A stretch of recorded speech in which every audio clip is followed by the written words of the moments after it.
प्रस्तुत वृत्तांत। यह वृत्तांत विशुद्ध रूप से सद्गुरु कबीर साहेब द्वारा अपने परम शिष्य धनी धर्मदास जी साहेब को सत्योपदेशित सत्य ज्ञान पर आधारित हैं। वृत्तांत के इस प्रकरण में हम वर्णन करने जा रहे हैं कबीर पंथ के 50 धार्मिक नियम जिनका ज्ञान प्रत्येक कबीर पंथी को होना आवश्यक है। कबीर पंथ के धार्मिक नियम। नियम 1। अविगत अतीत ब्रह्मा सत्य पुरुष का भक्त हो, उनके अतिरिक्त किसी और का ध्यान न करे।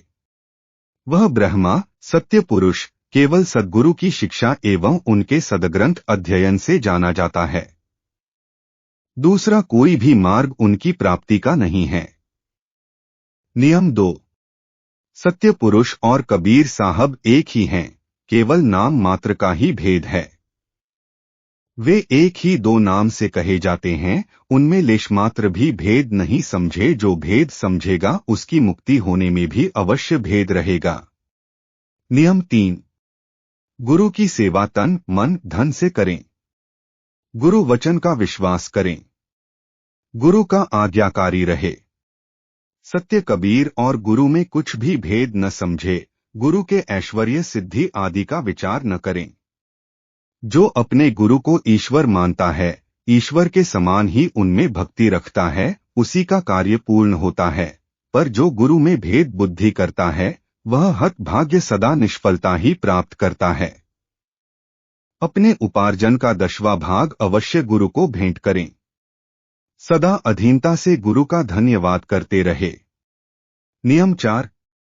साधु की सेवा भेद बुद्धि त्याग कर सदा प्रेम और भक्ति से करे। जिस पर संत गुरु की दया होती है वही दोनों लोकों में भाग्यवान होता है, वही दोनों लोकों में सफल मनोरथ होता है। सर्व प्रकार के साधुओं की सेवा निष्कपट हृदय से करना, परंतु ज्ञानी विचारवान विवेकी पारखी संत जो सत्य पुरुष की भक्ति का उपदेश करें, सदाचरण में लगावें, उनकी सेवा में सदा तत्पर रहे। विशेषतः स्वधर्म के सच्चे विवेकी संतों की शिक्षा को सावधानी से सुने, उनको ध्यानपूर्वक विचारे, क्योंकि स्वधर्म में पूर्व दृढ़ संतों के वचन से धर्म में दृढ़ आस्था एवं स्वधर्म प्रायणता होती है। इसके उल्टा परधर्मन विपक्षी धर्म के पक्षपाती साधुओं के वचन से स्वधर्म में अश्रद्धा और भ्रम होता है। जिस साधु में अपने गुरु से मिलते हुए गुण पाए जाए, उनको अपने गुरु से भिन्न न समझे, अभेद बुद्धि से श्रद्धापूर्वक निष्कपट भक्ति करे। नियम 5। सर्व चराचर जीवधारियों पर समान भाव से दया रखे।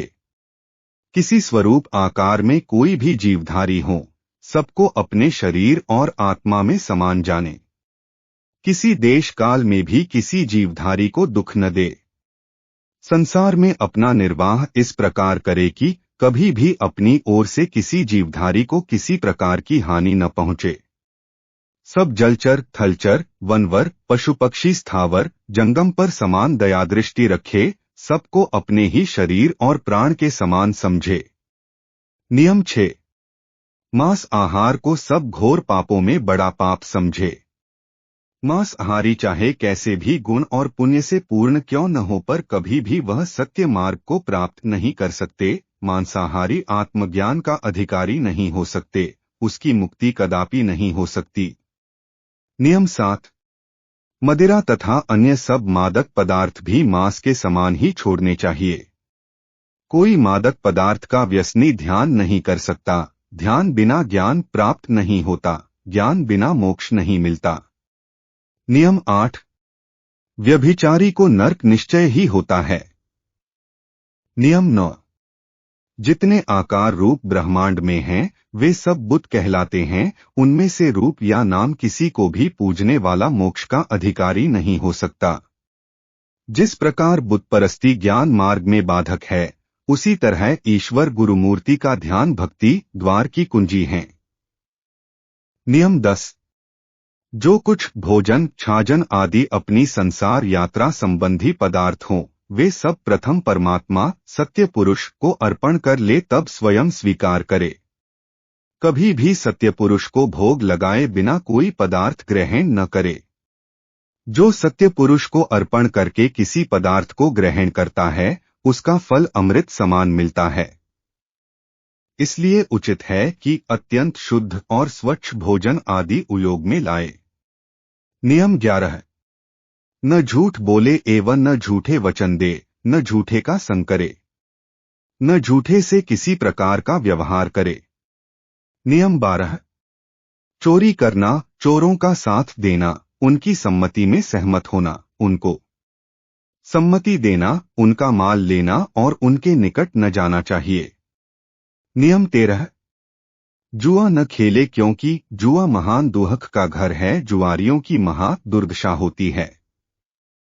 महाराजा नल, महाराजा युधिष्ठिर आदि पुण्यस्वरूप धर्मावतारों को भी इस जुए ने कैसा नष्ट और दुर्दशा ग्रसित कर दिया था। जुआ, झूठ, चोरी, व्यभिचार और हिंसा आदि सब पाप परस्पर संबंध रखते हैं। एक दोष आने से ही क्रमशः सर्व आप ही आप आ जाते हैं। इनमें से किसी भी एक को धारण करने वाले पुरुष महान दुहकों का अनुभव करते हुए परलोक में नर्क के भागी होते हैं। नियम 14। शरीर के ऊपर 12 तिलक लगाएं।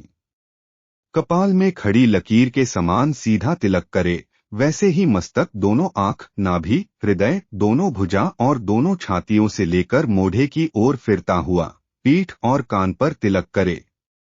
नियम 15। उज्ज्वल वस्त्र श्वेत रखे। नियम 16। ग्रीवा में तुलसी की माला एवं तुलसी की कंठी धारण करे। नियम 17। सत्य नाम का जप, कीर्तन और भजन करते रहें।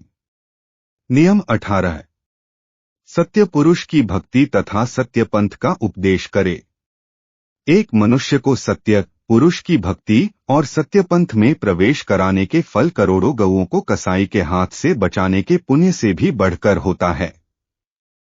नियम 19। यंत्र मंत्र तंत्रादि की ओर कभी ध्यान भी न दे, क्योंकि ये मुक्ति और भक्ति के शत्रु हैं। इनका साधन करने वाला छल कपट के व्यसन में फंसकर महादुराचारी हो नर्क का अधिकारी हो जाता है। जितने तंत्रादिक साधन हैं, सब नर्क के ही मार्ग हैं। नियम 20। स्वसंवेद के बिना दूसरी पुस्तकों से मुक्ति पथ मिलने की आशा न रखना चाहिए, परंतु अन्य पुस्तकों का बोध और ज्ञान वृद्धि के हेतु पढ़े। नियम 21। सत्य कबीर और उनके सच्चे हंस और कंडिहार के बिना दूसरे को मुक्ति पथ का दर्शन नहीं समझे। नियम 22। सद्गुरु की शिक्षा बिना कदापि मुक्ति नहीं होती। नियम 23। सत्य पुरुष की भक्ति के बिना अन्य सब भक्तियां भवसागर में डुबाने वाली हैं। नियम 24। सकाम तीर्था व्रत आदि सब यम के बंधन हैं। नियम 25। सकाम नौधा भक्ति और 4 प्रकार की मुक्ति की चाह सब बंधन ही हैं। नियम 26। कामी निर्गुण और सगुण के ध्यान करने वाले भी हो बंधन में ही रहते हैं। नियम 27। हिंदू, मुसलमान, ईसाई, यहूदी आदि सब जाति और धर्म के लोग कबीर पंथ में मिल सकते हैं, सबके हेतु समान ही भक्ति और मुक्ति है। नियम 28। नर्क, स्वर्ग तथा अन्य सर्व लोक अज्ञानियों के हेतु ठहराए गए हैं। जिसको सत्य आत्मज्ञान प्राप्त हुआ उसके हेतु सब असत्य और भ्रम मात्र हैं। नियम 29। सार शब्द के बिना मुक्ति का द्वार कोई भी नहीं है। नियम 30। निंदा, ईर्ष्या, वैमनस्य, छल, कपट, अभिमान आदि मुक्ति के वैरी हैं। नियम 31। अधीनता और गुरु शरणागति के द्वारा सब शुभ गुण और पुण्य प्राप्त हो जाते हैं। नियम 32। मुक्ति मार्ग बहुत संकरा और नर्क का मार्ग बहुत चौड़ा है। नियम 33। कबीर साहब विदेह हैं, उनका देह कभी नहीं कलते हैं। नियम 34। कैसी ही विपत्ति क्यों न हो, अपने सत्यगुरु को छोड़ किसी दूसरे की सहायता का ध्यान न करे। सत्यगुरु के अतिरिक्त किसी से भी किसी प्रकार की आशा न रखे। नियम 35। जो कोई सतगुरु की शरण में आए उसे शरण के नियमों को भली प्रकार पूर्ण करना उचित है। पूर्ण विश्वास रखे कि सत्यगुरु अवश्य काल के जाल से निकालेंगे और दुखसागर से पार करेंगे। नियम 36। सत्यगुरु की कृपा का धन्यवाद करना कभी न भूले, क्षण क्षण में धन्यवाद देते रहे। ऐसा नहीं कि प्रथम तो प्रार्थना करे पीछे भूल जावे, कृतघ्नि कभी मुक्त नहीं होता। नियम 37। ईश्वरीय भय मुक्ति का चिन्ह है। मृत्यु को सदा स्मरण में रखे। नियम 38। सच्चे प्रेम के बिना भक्ति निष्फल है। नियम 39। धन्य हैं वे जो शरीर का मोह छोड़कर भक्ति में लगते हैं। नियम 40। उदारता के बिना कोई भी भक्ति का पद प्राप्त नहीं कर सकेगा। उदार दोनों लोकों में सुखी होता है। उसका थोड़ा पुण्य भी बहुत फलदायक होता है। कृपण के भजन और तपस्या निष्फल होते हैं, चाहे वह जितना भक्ति और भजन का ढोंग करे। कृपण दोनों लोकों में दुहक का ही भागी होता है। नियम 41। मौन परम उत्तम गुण है। आवश्यकता के अनुसार यथावसर बोले, निरर्थक बकबक न करे। मिथ्या प्रलाप करने से आत्मा शरीर सबकी हानि है। नियम 42। सत्य गुरु कबीर साहब की वाणी का पाठ करे, बारंबार मनन करें, उनके आशय के ऊपर विचार करे, उनके भेद को भली प्रकार सोचे समझे, सदा उन्हीं का चितन रखे। उनके आशय समझने में कोई भी त्रुटि न करें।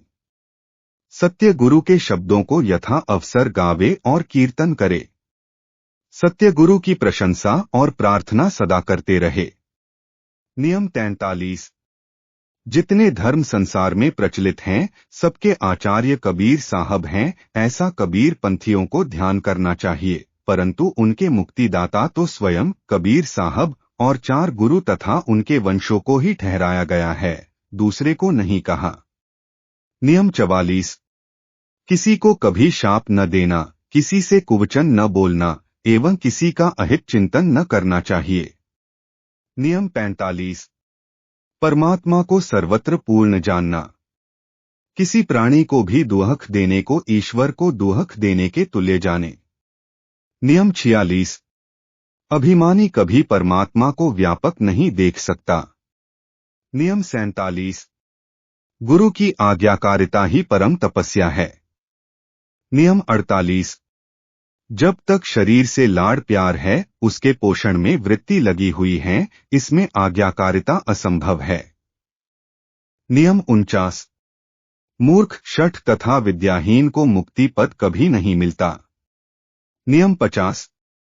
जब तक शरीर का भय और चिंतन यानी देहाभिमान है, तब तक विदेह पद कदापि प्राप्त नहीं हो सकता। जो स्वयं विदेह हो, विदेह को प्राप्त हो। वृत्तांत के इस एपिसोड में इतना ही। इसके अतिरिक्त यदि आप इस विषय में अपनी कोई बात, राय या सुझाव हमसे साझा करना चाहते हैं, तो कमेंट बॉक्स में अवश्य कीजिएगा। इन्हीं शब्दों के साथ बहुत बहुत धन्यवाद।